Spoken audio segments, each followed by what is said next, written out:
اور چوتھی جو بڑی ہماری قباحت ہے جس کی وجہ سے اللہ ہم سے ناراض ہے، جس کی وجہ سے ہمارے حالات تنگ ہو رہے ہیں، وہ حالات اللہ کی دی ہوئی نعمتوں کی بے قدری ہے۔ نعمتوں کی بے قدری ہے۔ وہ بے قدری کیسے ہے؟ ایک تو شادی بیاہ میں ہم جائیں، گھر میں کھانا کھائیں، اتنا کھانا ہم ضائع کرتے ہیں، اتنا پانی پیا، آدھا گلاس گرا دیا، بوتل آدھی پی آدھی چھوڑ دی، کیوں؟ لوگ کیا کہیں گے؟ ساری پی گیا، چٹ کر گیا، کھانا کھایا، پلیٹ میں زیادہ حریص اور لالچی لوگوں کی طرح پوری پلیٹ کو بھر لیا، بعد میں جس کو آدھا چھوڑ دیا۔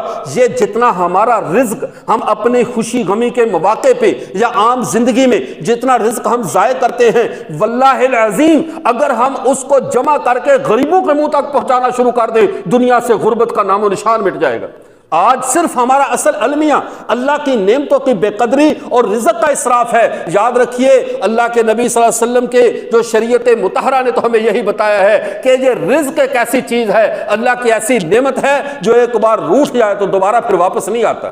ہم اس کو خود جب اللہ کی ایک بندہ آپ کو ہدیہ دے رہا ہے، اور ہدیہ دینے والا عام آدمی نہیں ہے، وقت کا بادشاہ ہو آپ کے، وہ ہمارے ایک میں مثال کے طور پر کہتا ہوں، وہ خان صاحب نے ایک بچے کی وہ شرٹ پہ دستخط کیے تھے، قوم نے بولیاں لگا دی اس بچے کی، کیوں؟ وزیر اعظم کی۔ یہ کوئی نبی ہے خان صاحب؟ یہ کوئی امام الانبیاء کے خاندان سے تھا؟ صرف ایک وزیر اعظم دے کر، اپنا لیڈر دے کر، اس کے دستخط شدہ چیز کو ہم نے کروڑوں میں اس کی بولی لگا دی کہ اس کی وقت ہے کہ ایک قوم کے لیڈر نے اس پہ دستخط کیے ہیں۔ اور جو کائنات کا رب ہمیں روز لقمے کھلاتا ہے، ہر ایک پر اس کی ربوبیت کی مہر لگی ہوئی ہے، ہر ایک نعمت پہ اس کے دستخط موجود ہیں، ہم اس کی کتنی بے قدری کرتے ہیں۔ ڈسٹ بینوں میں ڈال دیا، روٹی کا لقمہ نیچے پڑا ہے اوپر سے گزر گئے۔ ایسا نہیں، ہمارے پیغمبر تو زمین سے گرا ہوا روٹی کا لقمہ اٹھا کر جھاڑ کر کھا لیا کرتے تھے کہ دنیا کو پتا چلے اللہ کی یہ نعمت ہے اور اس رزق کی تم نے قدر کرنی ہے۔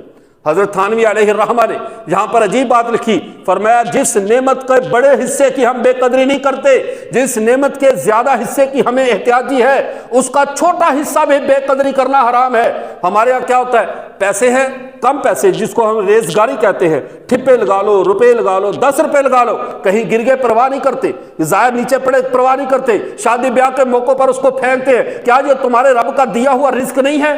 اللہ نے اگر تمہاری جیب میں یا کچھ ریزگاری دے دی ہے، تمہاری جیب میں کچھ پیسے دے دیے ہیں، تو ان لوگوں کی طرف دیکھو جو انہی چند ٹکوں کے لیے اپنے بچوں کے گردے تک بیچنے کے لیے تیار بیٹھے ہیں کہ ہمارے پیٹ کا ایندھن بھر جائے، ہمارے پیٹ میں جو ہے وہ رزق آ جائے۔ ذرا ان کی طرف دیکھو، آپ نے بے قدری کی پھینک دیا۔ 10 روپے ہی تو ہیں، کیا چیز ہے؟ 2 روپے ہی تو ہیں، کیا چیز ہے؟ خدا کے لیے یہ مت سوچو یہ 2 روپے ہے، یہ ذرہ ہے، یہ ذرہ نہیں ہے۔ اس ذرے پر تمہارے رب کی ربوبیت کی مہر لگی ہے، اس نے تمہیں چنا تھا اس کام کے لیے کہ یہ ریزگاری تمہاری جیب میں ہوگی، اللہ نے چن کر تمہیں پیسے دیے تھے، تم نے یوں پھینک دیے اور پرواہ نہیں کی۔ اب انتظار کرو جب اللہ کی طرف سے حالات آئیں گے، اللہ اپنے رزق کی رسی کو کھینچ لے گا، پھر ترستے پھرو گے کہ کاش ہمیں رزق مل جائے، ہمارے رزق میں فراوانی ہو جائے۔ آج ہمارے رزق میں گھروں میں بے قدری، پانی کا ضیاع، ذرا پانی کو دیکھیے کس طرح ہم اپنے گھروں میں پانی کو ضائع کرتے ہیں۔ ٹوٹی چل رہی ہے تو چل رہی ہے، ملک کی املاک ضائع ہو رہی ہے،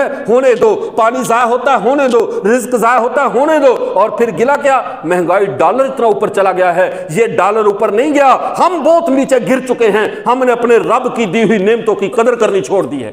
اللہ کی نعمتوں کی خدارہ قدر کرنی سیکھو، رزق کی بے قدری مت کیا کرو۔ کھانا پلیٹ میں اتنا ڈالو جتنا تم صاف کر سکو، پلیٹ کو صاف کرنا سنت ہے، حتیٰ کہ اللہ کے نبی اپنی انگلیاں تک چاٹ لیا کرتے تھے کہ شیطان کے لیے میں یہ حصہ بھی نہیں چھوڑ سکتا۔ اور ہم شیطان کے لیے اتنا چھوڑتے ہیں جیسے یہ کوئی بیگانہ نہیں، ہماری پھپھی کا بیٹا ہے اور بڑی دیر بعد ہم سے ملنے کے لیے آیا ہے، لہٰذا اس دسترخوان میں جتنا اس کو دے سکتے ہو دے دو۔ سالن حریصوں کی طرح ڈالا، چاول لالچیوں کی طرح ڈالے۔ انسان کی پہچان کرنی کھانے سے ہوتی ہے، کھانے سے انسان کی پہچان ہوتی ہے، لالچی ذہنیت سے انسان کی پہچان ہوتی ہے۔ شادی بیاہ کے موقع پر دیکھو، جب کھانے کو باندھ کر بندوں کو چھوڑ دیا جاتا ہے کیا حالت ہوتی ہے؟ کھانا بندہ ہوتا ہے، وہ رکھ کر بندوں کی کنڈیاں کھول دیتے ہیں۔ چلو اب دیکھو، جانور بھی اس طرح نہیں ٹوٹتے کھانے پہ جیسے ہمارا آج کل کا ایجوکیٹڈ نوجوان اور بھاگتے ہیں ان چیزوں کی طرف جو کہ پتا ہوتا ہے یہ نایاب ہیں، یہ تھوڑی ہیں، یہ دوبارہ نہیں رکھی جائیں گی۔ اور بھائی بندگان خدا، جو اللہ نے رزق تمہارے مقدر میں، ہمارے مقدر میں کر دیا ہے، وہ کوئی اور لے کر نہیں جا سکتا۔ تمہارے پیٹ کا لقمہ کوئی باہر نہیں لے جا سکتا، کیونکہ وہ کسی عرب نے کیا خوب کہا، نصیبکا یصیبکا لو کان تحت جبلین، جو تمہارا مقدر ہے وہ تمہیں ہر حال میں تمہارے پیٹ میں پہنچ کر رہے گا، چاہے وہ دو پہاڑوں کے نیچے کیوں نہ ہو۔ لا نصیبک لا یصیبک لو کان تحت شفتین، جو تمہارے مقدر میں نہیں ہے وہ چاہے لقمہ بنا کر تم نے منہ میں بھی رکھ لیا وہ تمہارے پیٹ میں نہیں جا سکتا۔ تو جب پتہ تمہارا مقدر کوئی آگے پیچھے نہیں کر سکتا، پھر حریص لوگوں کی طرح، لالچی لوگوں کی طرح کھانے پہ ٹوٹنا چھوڑو، اپنی عزت اور وقار کا خیال رکھو۔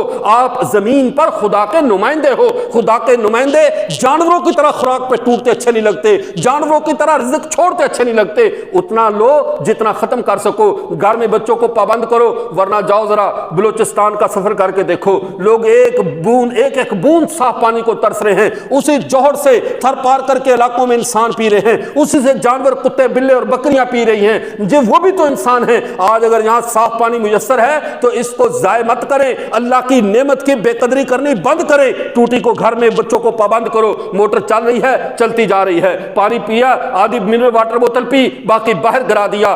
یہ وہ نحوستے ہیں جو اکٹھی ہو کر جنہوں نے ہماری زندگی کے امن کو برباد کر دیا ہے۔